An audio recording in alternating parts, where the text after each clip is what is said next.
It's kind of clear to me anyway that Xbox and PlayStation are consoles headed in opposite directions.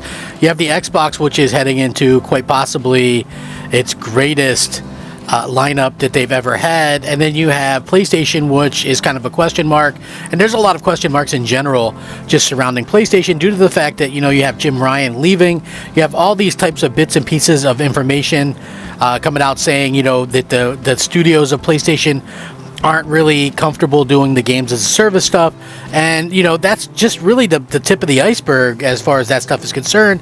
And now you're starting to see outlets take notice of exactly what Xbox is doing that, you know, Sony isn't doing, and what I would assume that Sony can't really do, in my opinion. And is this something that's going to continue to evolve? I absolutely 100% think it is, and we're going to see Microsoft continue to nail it as time goes on. But I want to get into this because it sounds like it's going to be a hell of a video, and I would appreciate each and every one of you, you know, checking it out, and you know, leave a like and that kind of stuff would be much appreciated. You know, again, I try to do daily content and stuff. I'll keep going until, you know, the tires fall off, I guess. You know, but anyway, this is according to a Game Rant article. Series X and S already has a better 2024 lineup than the PlayStation 5, and as it currently stands, it's looking to have a bigger year in 2024 in terms of exclusive titles.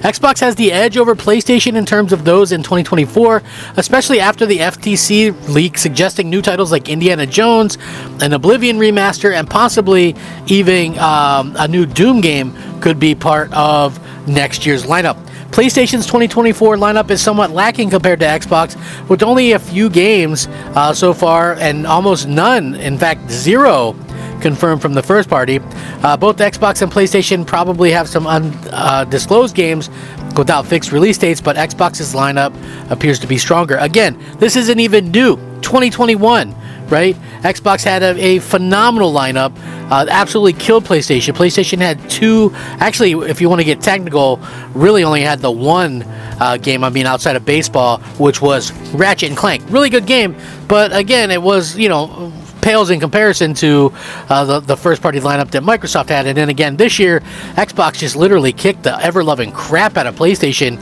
with the first party games. So yeah, pretty interesting to say the least. And when you look at it, as 2024 does approach, gamers can collectively start looking ahead to what the new year will bring in terms of new game releases, with Xbox and PlayStation almost always going head to head for AAA releases. The conversation around which is better typically comes down to which exclusive title each console has. In the end, it's all about the player's preference and what games they want to play. But right now, PlayStation's 2024 lineup just isn't as good.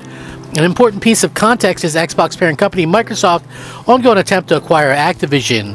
While it's impossible to ascertain what exactly is going to happen between the two console makers, gamers are keeping a close eye on the standoff, because obviously Call of Duty and those games are going to look good on Xbox. The recent FTC leak revealed that Xbox has a few tricks up its sleeve for the coming years, including some mysterious codename projects. Sony may well be sitting on a decent stack of interesting titles, but if it is, it's closely guarded secret. And for now, there are some interesting known titles for 2024 from, you know, Xbox, and much more so than PlayStation.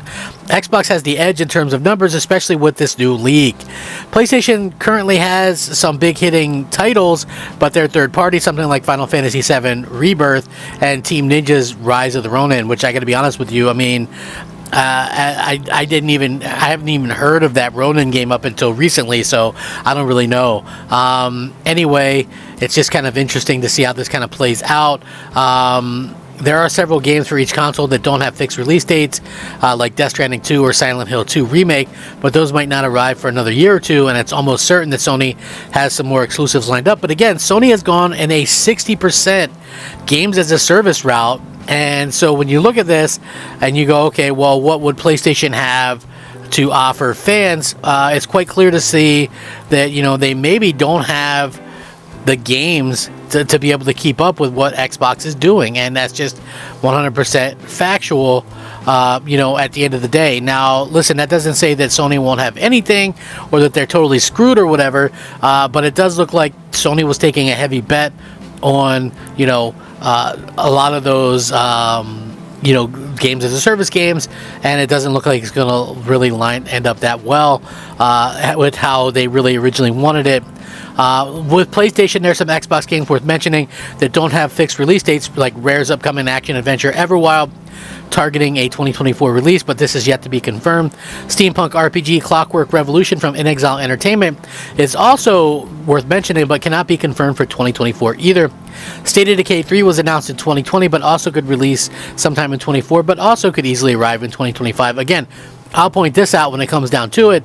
Clockwork Revolution, you can already pre-download that game as we speak right now. So yeah, it's just really kind of unfortunate with how that's kind of come out anyway. The recent leaks also revealed that there's a new Doom game in development, and while it doesn't seem like it would arrive until possibly after Indiana Jones, the possibility that it arrives in mid to late 2024 can't be ruled out either until more information is clarified.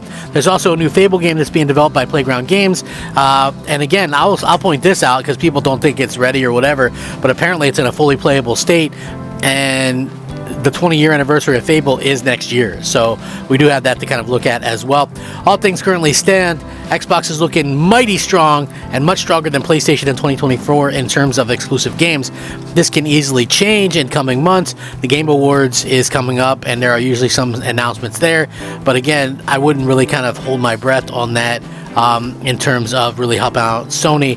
For whatever reason, and I've stated this in a previous video, I hope that whatever PlayStation decides to do with whoever replaces Jim Ryan, that they reconnect with the fans. Like, even if you didn't like Sean Layden much, you had to admit that he was a much better person with the fans and getting people excited and things like that. So, you know, we'll see what happens. Should be an interesting time, though, and I'm sure a lot of you have a lot of things to say about this as well. But I would absolutely love to hear your guys' thoughts and opinions on this, because like I said, I think it's very interesting to see that Microsoft is continuing to kind of double down on the content, where Sony is kind of was trying to, it looks like, go in a different direction with the more games as a service type announcements and things like that.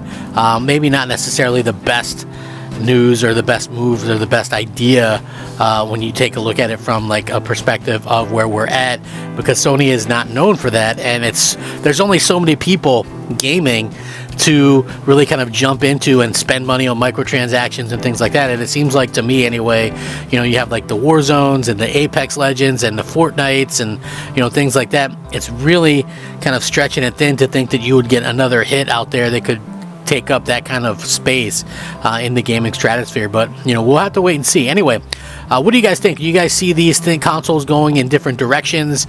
I think it's very possible, and we are seeing the resurgence and reemergence of Xbox, and I, for one, am here for it. So let me know what you all think. I'm Crap Gamer. This has been Crap Gamer Reviews. Thank you so much for watching. I hope you all have a fantastic day.